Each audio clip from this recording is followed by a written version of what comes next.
ये एक पॉइंट है P, उसके कोऑर्डिनेट्स है x, y और z। ये मान लीजिए एक एक्सिस सिस्टम है, ये x एक्सिस, ये y एक्सिस और ये z एक्सिस, और ये एक पॉइंट है P जिसके कोऑर्डिनेट्स x, y, z है।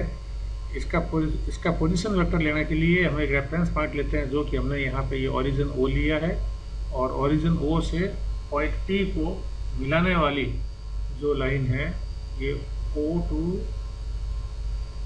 P, ये बच्चों P पॉइंट में ये ले लेता हूँ, थोड़ा सा टेढ़ा हो गया ये जो है पोजीशन वेक्टर है P। दूसरा हमने कल पढ़ा था डिस्प्लेसमेंट वेक्टर। डिस्प्लेसमेंट वेक्टर के अंदर हमने पढ़ा था कि यदि हमारे पास में जैसे ये कोई कोऑर्डिनेट सिस्टम है और एक पॉइंट है A जिसके कोऑर्डिनेट्स है x1, y1 और z1, x1, y1, z1। ये पॉइंट चल के आ जाता है पॉइंट B पे। ये जो ऑब्जेक्ट A है, जो पॉइंट A से चल के पॉइंट B पे आ जाता है, और यहाँ इसके कोऑर्डिनेट्स हो जाते हैं x2, y2 और z2।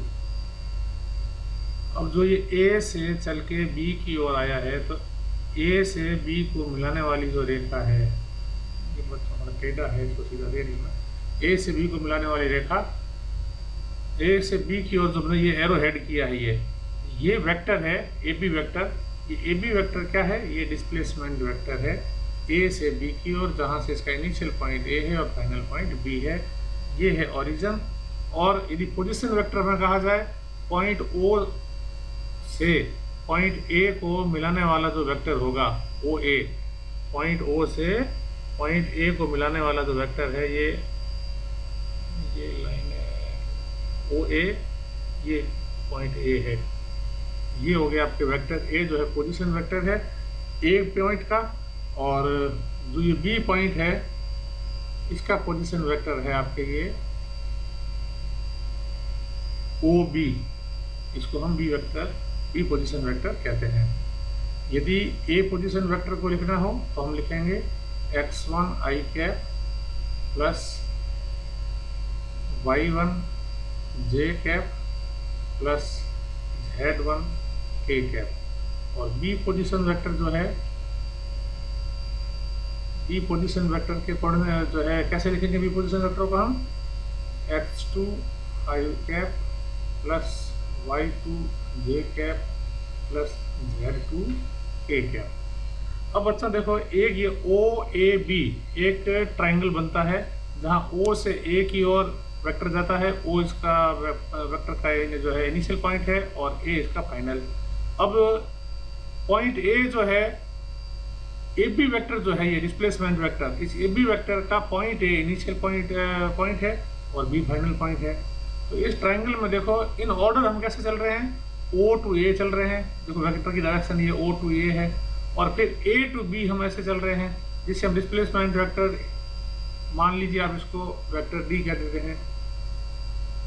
और फिर O से B की ओर रिवर्स ऑर्डर में जा रहे हैं। यानी triangle law of addition of two vectors यदि हम करें तो क्या हो जाता है कि OA vector plus AB vector, इन दोनों का सम किसके बराबर है?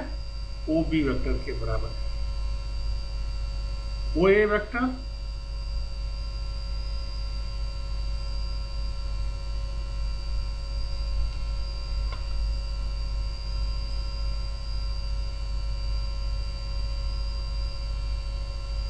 ये पॉइंट O से लेके और ये A तक गया वेक्टर, ये जो है OA वेक्टर। और फिर A से B की ओर डिस्प्लेसमेंट वेक्टर आया AB वेक्टर। और ये दोनों हो गए एक ही ऑर्डर में, इसकी टेल यहाँ पे, इसका हेड, फिर इसका टेल, यहाँ हेड। और फिर ये वेक्टर O टू B जो है, ये रिवर्स ऑर्डर में है, और ये इनका हो गया सम। और triangle law of addition of vector भी यही कहता है कि यदि किसी ट्राइंगल की दो साइड को इन ऑर्डर यदि रिप्रेजेंट किया जाए दो वेक्टर के द्वारा, तो तीसरी साइड अपोजिट ऑर्डर में उन वेक्टर का रिजल्टेंट शो करती है। रिजल्टेंट का मतलब इन दोनों वेक्टर्स का सम। अब बेटा सम जो मैं बता रहा हूँ, ये सम इनके मैग्नीट्यूड का सम नहीं है बच्चों, ये ध्यान रखना। ऐसा नहीं है कि आप इनके मैग्नीट्यूड का सम कर दो। जैसे यहाँ पे यदि मान लीजिए ये 3 है मैग्नीट्यूड इसका, और इसका मैग्नीट्यूड 4 है, तो इसको सीधा 7 मत कर देना कभी भी, क्योंकि ये वेक्टर का सम है। मैग्नीट्यूड के सम के लिए मैंने आपको फॉर्मूला बताया था, याद करो, r is equal to under root of a square plus b square plus 2ab cos theta, तब मैग्नीट्यूड निकलेगा। अब बच्चों यदि अपन ओ ए वेक्टर को लिख देते हैं a vector plus A B को लिख देते हैं d vector is equal to vector क्या हो गया, इसको लिख देते हैं हम b वेक्टर। तो d वेक्टर डिस्प्लेसमेंट वेक्टर किसके बराबर हो गया, vector b minus vector a। ये बहुत ही इम्पोर्टेंट है और आपको जो है इसको कई जगह जरूरत पड़ेगी। क्या है कि डिस्प्लेसमेंट वेक्टर जो होता है, ये ए बी जो है, ये ए बी जो है डिस्प्लेसमेंट वेक्टर जो है, ये डिस्प्लेसमेंट वेक्टर ए से शुरू हुआ और बी तक आया। ये डिस्प्लेसमेंट वेक्टर ए बी किसके बराबर है, vector B minus vector A. Vector B क्या है, position vector of point B और position vector of point A. Position vector of B minus position vector of point A, ये जब अपन करते हैं तो प्राप्त होता है हमें डिस्प्लेसमेंट वेक्टर। तो याद कैसे करोगे, तो डिस्प्लेसमेंट वेक्टर का जो फाइनल पॉइंट है, जैसे ये बी जो है फाइनल पॉइंट है, इसका position vector minus displacement vector का जो इनिशियल पॉइंट है जो कि यहाँ पर ए है, वो इस तरीके से हम इसको लिखते हैं। अब यदि इसको और आगे देखा जाए तो किसके बराबर हो गया, ये displacement vector d is equal to B किसके बराबर है, बी है x2 i cap plus y2 j cap plus z2 a cap minus minus किसके बराबर, x1 i cap plus y1 j cap plus z1 a cap. इनको बच्चों यदि आप थोड़ा सरल करते हो तो आ जाता है x2 माइनस x1 का i cap plus y2 minus y1 का j cap plus z2 minus z1 के साथ लग जाएगा k कैप। यानी ये i j के तो यूनिट वेक्टर है। और अब जो है आगे जो ये इनका कोऑर्डिनेट्स जो थे x1 x2 x1 y1 z1 x2 y2 z2, इनके आगे जो मैग्नीट्यूड जो लिखा जाएगा, इन कोऑर्डिनेट्स का डिफरेंस लिखा जाएगा, जिसमें x2 पहले लिखा जाएगा, x1 बाद में। x2 पहले मीन्स जो पोजीशन वेक्टर ऑफ b के कोऑर्डिनेट्स पहले लिखे जाएंगे और फिर पोजीशन वेक्टर a के कोऑर्डिनेट्स उसमें से सब्ट्रैक्ट होंगे। तो ये फॉर्मूला आपके बहुत जगह काम आएगा बच्चों, कि पोजीशन ये जो डिस्प्लेसमेंट वेक्टर ज्ञात करना हो तो कैसे ज्ञात किया जाता है। इसके बाद हम करते हैं न्यूमेरिकल क्वेश्चन की शुरुआत करते हैं। बच्चों एक जैसे पहला सवाल ले लेते हैं, बहुत ही सरल सवाल लेते हैं हम, कि what is the angle between 3a and 4a। दो वेक्टर है, एक वेक्टर है 3a और दूसरा वेक्टर है 4a। इनके बीच में ये जैसे क्वेश्चन नंबर 1 एंगल पूछा गया है, इनके बीच में एंगल कितना होगा। तो बच्चों देखते ही पता चलता है कि ये एंगल 3, ये जो वेक्टर 3a और वेक्टर 4a दोनों पॉजिटिव है, दोनों की डायरेक्शन सेम है। केवल आगे 3, इसके आगे 3 है, इसके आगे 4 है। इसका मतलब क्या हो गया, इनके आगे जो एक स्केलर से मल्टीप्लिकेशन हुआ है वो अलग अलग है। जैसे एक वेक्टर मान लीजिए, यदि ये वेक्टर थोड़ी देर के लिए मानता हूँ ये वेक्टर a है, ठीक है। अब ये 3a क्या हो गया, इसको 3 टाइम्स मल्टीप्लाई कर दिया, यानी ये 1 2 इतना मान लीजिए 3a वेक्टर हो गया, ठीक है। और ये 4a वेक्टर हो गया आपके, ये 4a वेक्टर हो गया, ठीक है ना। अब इन दोनों के बीच में एंगल कितना है, बिल्कुल दिख रहा है, एंगल है इनके बीच में 0 डिग्री का। अब बच्चों ये बताओ कि ये है कौन सा, दोनों जो वेक्टर है ये 3 और 4 है, क्या है, ये देखो पैरेलल वेक्टर है। पैरेलल वेक्टर के अंदर मैग्नीट्यूड सेम होना जरूरी नहीं होता था, पर डायरेक्शन दोनों की सेम होती थी, तो ये एक पैरेलल वेक्टर है। क्वेश्चन नंबर 2 ले लेते हैं। मान लीजिए हम आपके ये हमें 2 वेक्टर दे दिए, एक दे दिया वेक्टर यही वापस 3a और दूसरा दे दिया -4a। अब इनके बीच में हमें एंगल बताना है।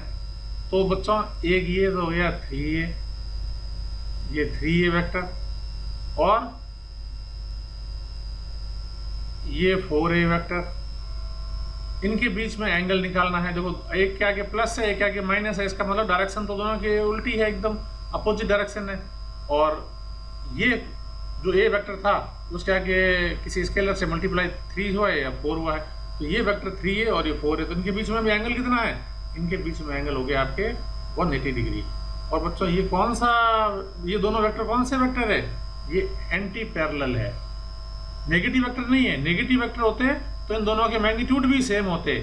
यहाँ भी यदि ये इक्वल वेक्टर होते तो इनके मैग्नीट्यूड भी सेम होते, और मैग्नीट्यूड अलग अलग हो और डायरेक्शन में ही चेंज हो, तो डायरेक्शन यदि अपोजिट है एकदम, जब तो ये हो गए आपके क्या हो गए, ये डायरेक्शन एकदम अपोजिट है 180 की, जब तो हो गया ये एंटी पैरेलल। और यदि डायरेक्शन कुछ भी हो सकती थी और मैग्नीट्यूड सेम होता तो क्या होता, अनइक्वल वेक्टर होते। ये सारे मैं अपन पिछले वीडियो में सारा देख चुके हैं। अभी अपना उद्देश्य यहाँ था कि दो वेक्टर्स के बीच में एंगल कैसे निकाला जाए। अब बच्चों एक छोटा सा सवाल हम और कर लेते हैं कि हमें दिया हुआ है दो वेक्टर दिए हुए हैं, एक वेक्टर है a और एक वेक्टर है b। एक वेक्टर का मैग्नीट्यूड है 6 यूनिट और b वेक्टर का मैग्नीट्यूड है a यूनिट। अब इनके बीच में एंगल जो है एक बार 0 डिग्री का है, एक बार 90 डिग्री का है और एक बार 180 डिग्री का है। तो तीनों टाइम में हम एंगल भी अलग अलग है, तो निकालना है क्या हमें, इनका रिजल्टेंट वेक्टर जो होगा उसका मैग्नीट्यूड क्या होगा, रिजल्टेंट वेक्टर का। वो तो हम अच्छी तरह से जानते हैं कि रिजल्टेंट वेक्टर के मैग्नीट्यूड का फॉर्मूला होता है vector a square plus b square plus 2ab cos theta. ये सारे मैग्नीट्यूड है, वेक्टर a का मैग्नीट्यूड का स्क्वायर, वेक्टर b के मैग्नीट्यूड का square plus 2 multiplied by vector a का मैग्नीट्यूड इंटू वेक्टर b का magnitude and angle between them. अच्छा एक बच्चों ये बताओ कि cos 0 का मान कितना होता है, cos 0 का मान कितना होता है, कल हमने पढ़ा था ना, sin 0 का मान होता है 0, तो cos 0 का मान होता है 1। cos 90 का मान क्या होता है, cos 90 का मान होता है 0।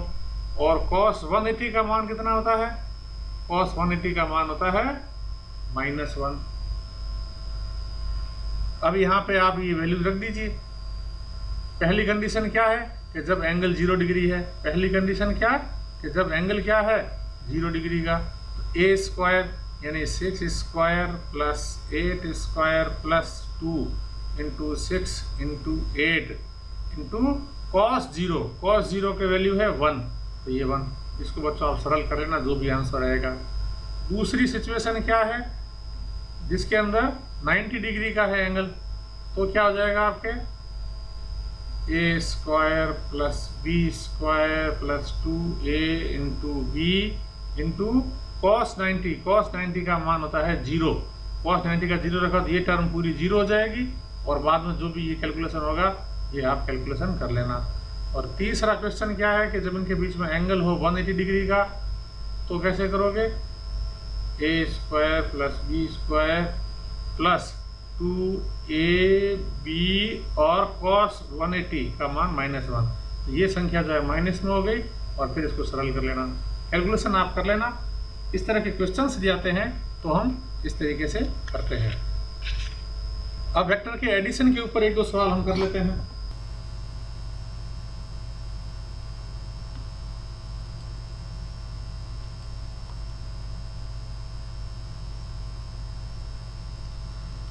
बच्चों यदि हमें कोई एक वेक्टर दिया हुआ है, पोजीशन वेक्टर दिया हुआ है कोई, ये पोजीशन वेक्टर मान लीजिए कोई p बराबर दिया हुआ है x i cap plus y j cap plus z k cap. यदि हमको इस तरह का पोजीशन वेक्टर दिया हुआ है और हमें कहा जाए कि इसका मैग्नीट्यूड निकालो, इसका वेक्टर का क्या निकालो, मैग्नीट्यूड।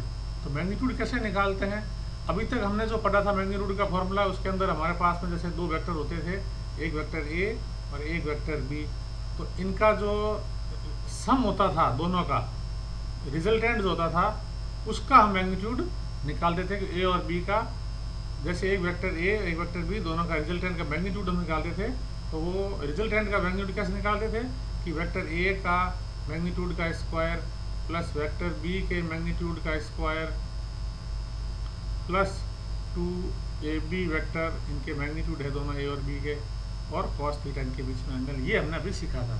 परंतु बच्चों यदि हमें कोई इस तरह से दिया हो कि एक वेक्टर दे दिया जिसमें एक्स एक्सिस, वाई एक्सिस और जेड एक्सिस के अलॉन्ग जो इनके यूनिट वेक्टर है वो दिए हुए हैं आई जे के, और उनके आगे कोफिशिएंट एक्स वाई जेड लगे हुए हैं, इनका यूनिट वेक्टर निकालने का फॉर्मूला होता है, आप लिखिए यूनिट वेक्टर, इनका मैग्नीट्यूड निकालने का फॉर्मूला होता है कि मैग्नीट्यूड बराबर होता है आई का unit vector along x axis के साथ में जो कोफिशिएंट है एक्स उसका स्क्वायर प्लस वाई का स्क्वायर प्लस जेड का स्क्वायर, यानी आई जे के जो यूनिट वेक्टर है इनके साथ जो ये कोफिशिएंट्स लगे हुए हैं जो कि कोऑर्डिनेट्स है, इनके स्क्वायर करके इनका सम करके इनका अंडर रूट निकालना है।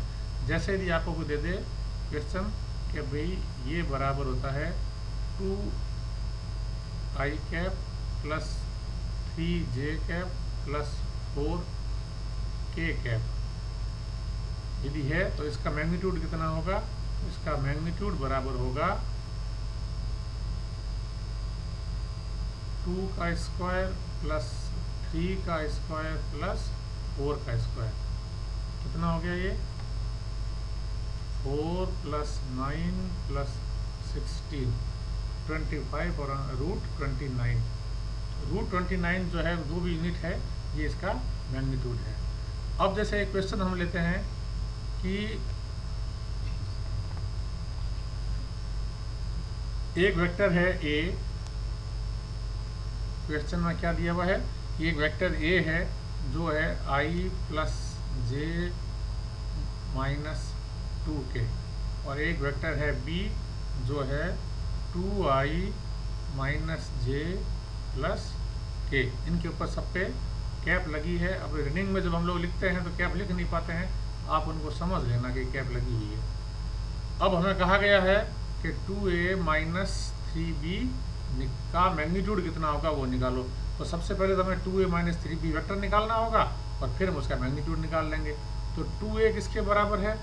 2a मीन्स वेक्टर a को 2 से मल्टीप्लाई कर दो, यानी ये वेक्टर a क्या है? i प्लस जे माइनस 2 के, इसको किया 2 से गुणा तो 2i प्लस 2j माइनस 4 के। अच्छा 3b किसके बराबर है? वेक्टर b को एक स्केलर 3 है उससे मल्टीप्लाई कर दो, 2i माइनस जे प्लस के, ये हो गया 6i माइनस 3j प्लस 3 के।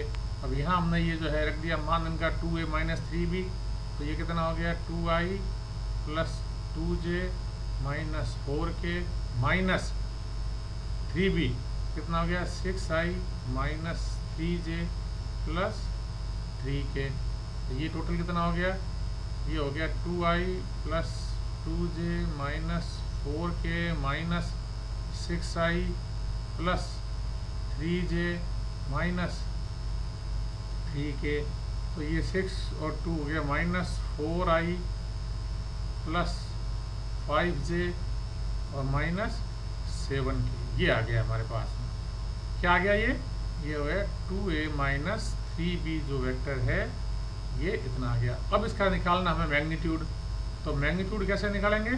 मैग्नीट्यूड के लिए हम अंडर रूट लगाएंगे, फिर ये माइनस 4 का स्क्वायर प्लस 5 का स्क्वायर प्लस माइनस 7 का स्क्वायर, ये कितना हो गया 16 प्लस 25 प्लस 49, ये हो गया आपके